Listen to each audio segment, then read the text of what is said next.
એક સાથે ચાની ચુસ્કી લઈ રહેલા આ બંને નેતાઓ આમને સામને ચૂંટણીના મેદાનમાં ઉતરશે એ લગભગ નિશ્ચિત છે, જેનો પુરાવો છે અમરેલીમાં પરેશ ધાનાણીના નિવાસસ્થાને યોજાયેલી રાજકોટ કોંગ્રેસના નેતાઓની આ બેઠક।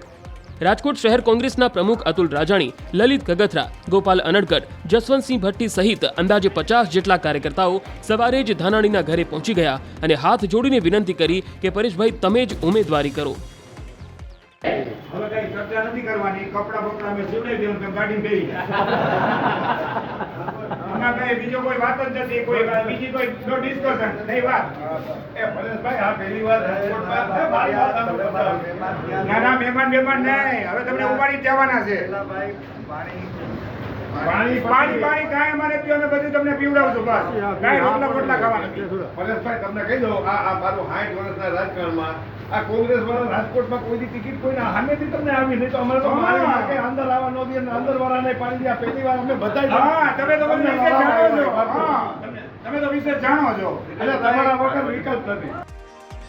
રાજકોટથી આવેલા કોંગ્રેસના કાર્યકર્તાઓએ પરેશ ધાનાણીને જે સમીકરણો સર્જાયા છે એમાં ઉમેદવારી કરવા માટે આજીજી કરી।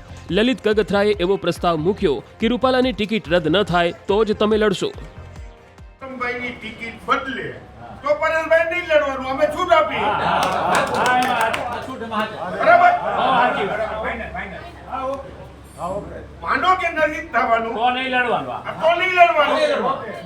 અમારે જો પરસોત્તમભાઈ નું જે વાતાવરણ બન્યું છે એનો લાભ લેવા માટે અમે તમને કહી દીધી તો એમાંથી કોંગ્રેસ ઊભી થાય એમ છે, બરાબર? પણ જો કોઈ પણ એને કંઈ પણ થાય અને પરસોત્તમભાઈને બદલાવાની વાત આવે તો અમે તમને સામેથી કહી દઉં, પરેશભાઈ તમારે નથી લડવાનું। મારી વાત સાથે કગથરાના પ્રસ્તાવ પર ઉપસ્થિત સૌ સહમત થયા। એવામાં હવે પરેશ ધાનાણી પાસે પણ બીજો કોઈ વિકલ્પ બચ્યો ન હતો। આથી ધાનાણી પણ કાર્યકર્તાઓની લાગણી સામે નતમસ્તક થયા। ધાનાણીએ કહ્યું કે જો રૂપાલા હથિયાર હેઠા નહીં મૂકે તો તેઓ રાજકોટથી ચૂંટણી લડવા માટે તૈયાર છે। રામ રાજ્યની મર્યાદાઓનું જેને ઈરાદાપૂર્વક ઉલ્લંઘન કર્યું છે એવા અહંકારી નેતાઓ દીકરીઓના સ્વાભિમાનની લડાઈને સમર્થન કરે, સ્વૈચ્છિક રીતે રાજકોટનું રણ મેદાન છોડે એવી પ્રાર્થના કરું છું।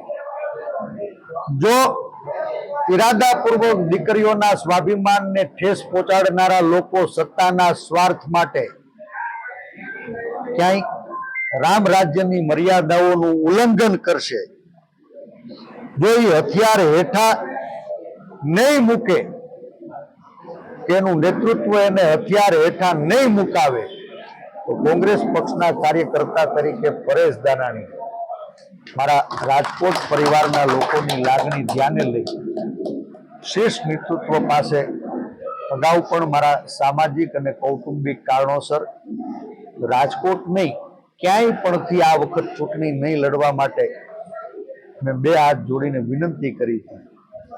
મારું નેતૃત્વ એને ખૂબ પ્રેમ આપ્યો છે, ખૂબ ભરોસો મૂક્યો છે અને આજે પણ એક જવાબદાર વિપક્ષ તરીકે ભારતીય જનતા પાર્ટીનું નેતૃત્વ વહેલી તકે રાજકોટમાં દીકરીઓના સન્માનને ઠેસ પહોંચાડનારા નેતાઓને હથિયાર હેઠા મુકાવવા માટે અપેક્ષિત છે।